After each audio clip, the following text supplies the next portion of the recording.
আল্লাহর নবীর দুশমনকে, নবীকে কটাক্ষকারীকে যে সবচেয়ে বড় অপরাধী মনে না করবে, তার ইমানে সমস্যা আছে, তার ইমানে খতরা আছে। তুমি আবার নতুন করে ইমান গ্রহণ করো। খাতেমে রাসূল মানব সভ্যতার ঘৃণ্যতম দুশমন, বিশ্ব মানবতার সবচেয়ে বড় দুশমন।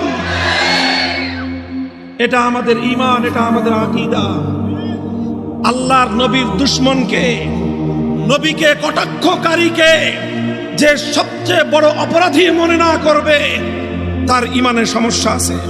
আল্লাহর নবীর দুশমনকে, নবীকে কটাক্ষকারীকে যে সবচেয়ে বড় অপরাধী মনে না করবে, তার ইমানে সমস্যা আছে, তার ইমানে খতরা আছে।